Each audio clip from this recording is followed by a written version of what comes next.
ફુદીના હતા એમાં નાના નાના રૂટ્સ બનવાના શરૂ થઈ ગયા હતા. સ્પાઈડર પ્લાન્ટ જુઓ તમે, કપની અંદર વાવ્યું છે પણ કેટલું સરસ થયું છે. પ્લાન્ટમાં કીડીઓ થતી હોય તો પ્લાન્ટમાં જે માટીનો ભાગ આવે છે એના ઉપર હળદર છાંટી દેવાની.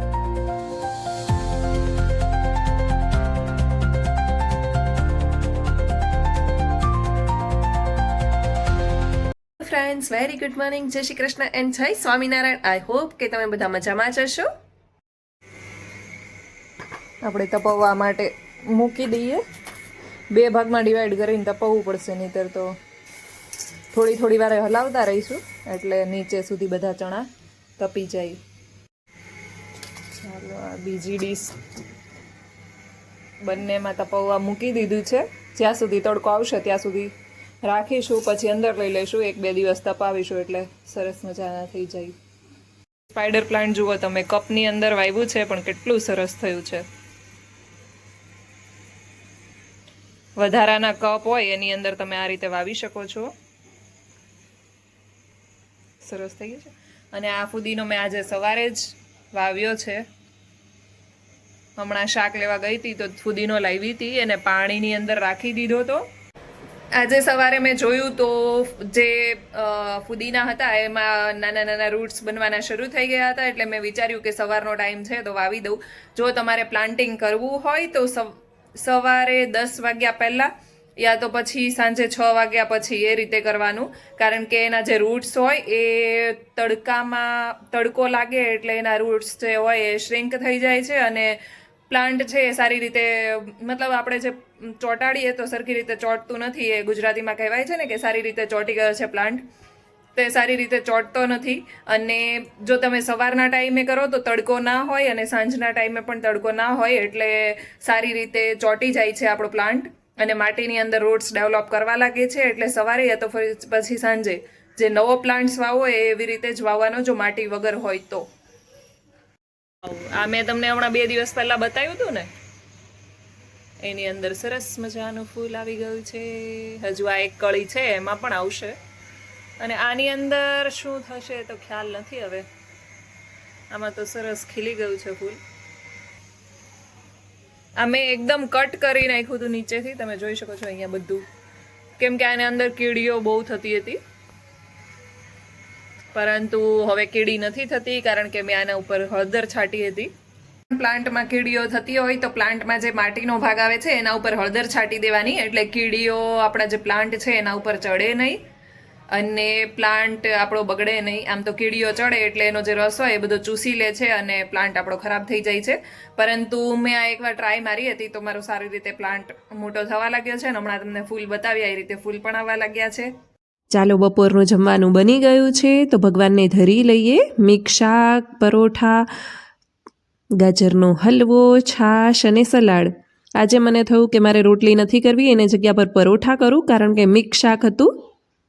આજના 6:15 જેવું થઈ ગયું છે તો ચાલો ડિનર પ્રિપેર કરી નાખીએ. આજે તો મારે અને જક્ષુને બંનેને જ ખાવાનું છે તો મેં વિચાર્યું કે આપણે મકાઈનો ચેવડો બનાવીશું.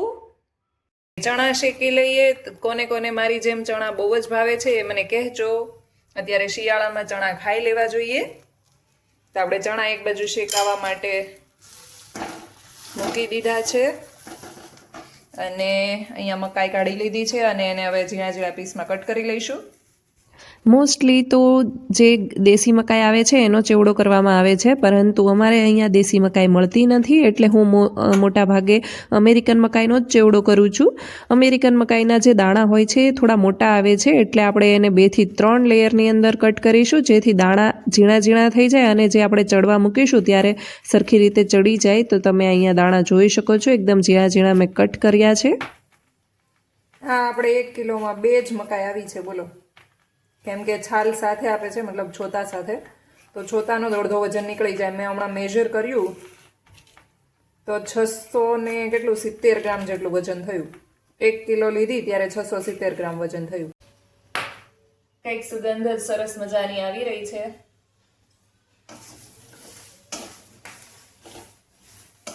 મારા મમ્મીના હાથનો મકાઈનો ચેવડો એટલો સરસ થાય છે કે જ્યારે હું મેરેજ કરીને આવીને ત્યારે હું મારા મમ્મીના હાથના ચેવડાને બહુ મિસ કરતી હતી, કારણ કે ત્યારે હજુ એટલું બધું મને કુકિંગ આવડતું નહોતું અને ઉપરથી એવું પણ થતું કે અમે લોકો જ્યારે હું સુરત હતી ને ત્યારે હું જોબ કરતી હતી, એટલે એટલું બધું કુકિંગ કર્યું ના હોય અને ભણ્યા હોઈએ એટલે આપણે જોબ કરતા હોઈએ અને ટાઈમ ના હોય એટલે આપણે એટલું બધું કંઈ શીખ્યા પણ ના હોઈએ. તો હું અહીંયા ટ્રાય કરતી બનાવવાની, મારા મમ્મી રેસીપી આપે એ પ્રમાણે, પરંતુ એવો બનતો જ નહોતો. પછી ધીરે ધીરે બધું મસાલા વધતા ઓછા કરતા ગયા અને ધીમે ધીમે મારા હાથમાં પણ એ ટેસ્ટ આવી ગયો. મોન્સૂનમાં તો મકાઈ વધારે આવે છે, એટલે જ્યારે પણ મકાઈ દેખાઈ જાય એટલે આપણે લઈ જ આવીએ, કારણ કે અમેરિકન મકાઈ મારી ફેવરિટ છે. વૃષભને દેશી ડોડા ભાવે છે અને મને આ જે અમેરિકન મકાઈ આવે છે એ ભાવે છે. તો ચાલો હવે ફટાફટ ડોડાનો ચેવડો બનાવી નાખીએ. તમારે રેસીપી જોવી હોય તો શોર્ટ્સમાં આવી ગઈ છે, ત્યાંથી તમે જઈને જોઈ શકો છો. પહેલાં થોડી શાર્પ નાઈફ લઈને આપણે ઉપરના જે દાણા હતા એને કટ કરી લીધા છે. હવે થોડું હાર્ડ એવું ચપ્પુ લઈને આપણે જે આ બીજનો ભાગ છે એને ડોડાથી અલગ કરી દઈશું, કારણ કે આ બહુ જ ટેસ્ટી લાગે છે બીજનો ભાગ. આપણે મકાઈને સરસ મજાની ઝીણી ઝીણી કટ કરી લીધી છે અને તેલ આવવા માટે મૂકી દીધું છે. સાઈડ બાય સાઈડ આપણા ચણા પણ શેકાઈ રહ્યા છે. હવે ચેવડાને ઢાંકી દઈશું જેથી સારી રીતે ચડી જાય. બધા મસાલા થોડા ચડિયાતા જ નાખવાના છે, કારણ કે ખાટો મીઠો તીખો એવો ટેસ્ટ આવશે તો વધારે સારું લાગશે. એટલે હું જનરલી બીજા બધામાં તો ખાંડ નથી નાખતી, પરંતુ આના અંદર સારા એવા માત્રામાં નાખું છું, કારણ કે મને એનો આમ ગળ્યો ખાટો મીઠો તીખો એવો ટેસ્ટ બહુ પસંદ છે. મારી મમ્મી તો જે ઉપર આપણે વાસણમાં બનાવતા હોઈએ, પહેલાના જમાનામાં એવું કરતા હતા કે તપેલીમાં બનાવતા હોય અને ઉપર ડીશ મૂકીને એના અંદર પાણી નાખે અને પાણી ધીમે ધીમે ડીશમાંથી નીચે જતું રહે તપેલીમાં. પરંતુ હવે તો ઢક્કનવાળા આવી ગયા છે એટલે હું અંદર જ પાણી નાખી દઉં છું. બાકી મારા મમ્મી પહેલા તપેલીમાં બનાવતા, એના ઉપર ડીશ મૂકે, એના ઉપર પાણી નાખે, ધીમે ધીમે પાણી નીચે જતું જાય અને એમાં આપણો ચેવડો જે છે મકાઈનો એ ચડે. લીલા ચણા પ્રોટીન અને આયનથી ભરપૂર હોય છે, એટલે શિયાળામાં તો ખાવા જ જોઈએ. મેં મકાઈનો ચેવડો બનાવતી હતી તો ધીમા ગેસ પર ચણા શેકાવા માટે મૂકી દીધા હતા અને હું તો ભૂલી જ ગઈ કે બાજુમાં ચણા મૂક્યા છે, તો થોડા થોડા કાળા જેવા થઈ ગયા છે. પાછો ગેસ કહેતો નથી કે વરાળ કાઢીને કે ભાઈ ચણા શેકાઈ રહ્યા છે, નહીતર વરાળ નીકળતી હોય તો આપણે મેં ધીમો ગેસ જ કરેલો હતો, અધરવાઇઝ ખબર પડી જાય કે વરાળો નીકળતી હોય તો ગેસ આપણો શરૂ છે. વરાળ પણ નહોતી નીકળતી ને એમને ચડિયા કર્યા, નીચેના જે હતા એ થોડા વધારે પડતા શેકાઈ ગયા છે, એટલે હવે અલગ કાઢી લઈશું. જો સારા હશે તો ખાઈશું, અધરવાઇઝ જવા દઈશું. કંઈ વાંધો નહીં, ચાલો આપણો મકાઈનો ચેવડો તો બનીને રેડી છે. તો હવે હું અને જક્ષુ જમી લઈએ. શું ખાવાનું છે જક્ષુ? મકાઈનો ચેવડો તને ભાવે છે? તો ચાલો બધા મકાઈનો ચેવડો ખાવા માટે. ઉપરથી અમે સેવ નાખી છે અને સાથે છાશ.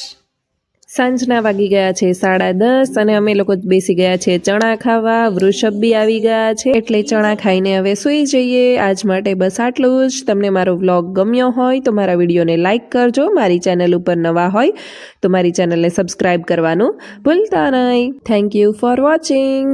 Good night. જય શ્રી કૃષ્ણ એન્ડ જય સ્વામિનારાયણ. કાલે ફરી પાછા મળીશું એક નવા વ્લોગની સાથે. ત્યાં સુધી બાય.